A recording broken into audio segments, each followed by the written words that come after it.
Last time I talked about really understanding your inner power, and because you have that, and if you connect with that, you'll be able to manifest better. Now, you can manifest without doing that, but the results may not be exactly what you're hoping for. Case in point, 15 or so years ago, I was reading The Secret, and I loved the book, and I thought, I can embody that. I really want to do something cool with my life. I was in sales. I wasn't super excited about where I was, and so I decided I'm going to be something cool. I'm going to go to law school because my brothers and my dad and sister they're all in the medical school, but I'm kind of squeamish and didn't really love that line. So, but I wanted to be something where people thought I was neat, and so I decided to go to law school. But at the time, I was in my early 30s. I had two kids, 7 and 9 years old, and it wasn't the ideal time to start. But I was like, that's okay. I am going to embody this. I'm going to think about it. Uh, I'm going to get to law school. And not only am I going to go to law school, but I'm going to go to a top 20 law school. So I went to this course down in Provo that helps you teach you the LSAT and how to get a higher score. So I took the pre-test and talked to them about my goals, and I said, I want to go to school this next year because I'm getting older. I got to hurry to school. I don't want to put it off, but I only have 6 weeks until the LSAT, the last LSAT. And they basically said, it's too late. You're not going to improve your score enough in 6 weeks.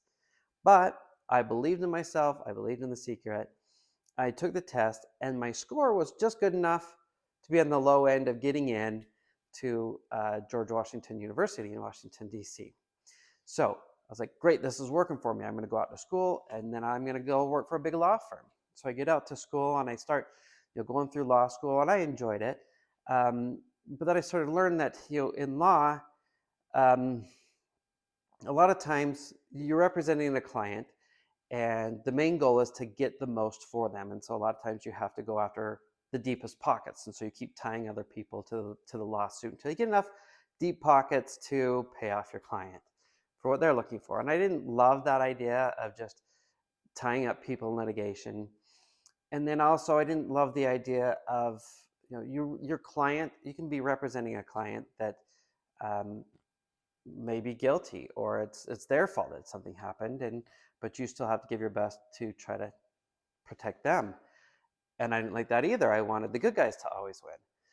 And then I went and for an internship, I talked to a law firm, and they were saying, you've got to be, especially your first 7 or so years out of law school, you're there all the time. It's like 12-hour days or more.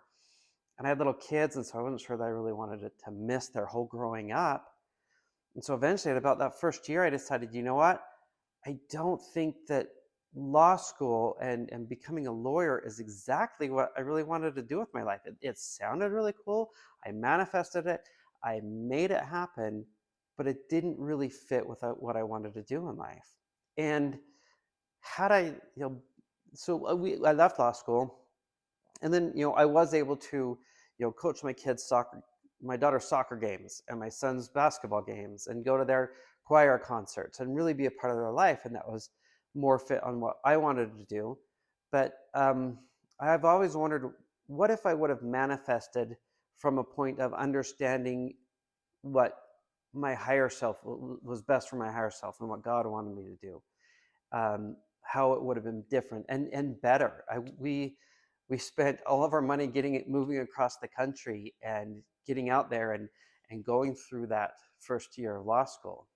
So it's important to really understand and try to connect with the higher power inside, so that you manifest the right things, so that you go after the right things in life, things that are going to be fulfilling and happy, not just because it sounds cool, because you're a lawyer and your families are doctors, and now people think you're really neat. So remember that when you're trying to manifest, you absolutely can get things that you're going after, whether it's love, abundance, different career, whatever. But do it from a point of understanding your higher self and the divine power, and make sure it's connected so that you get what is actually best for you in your life.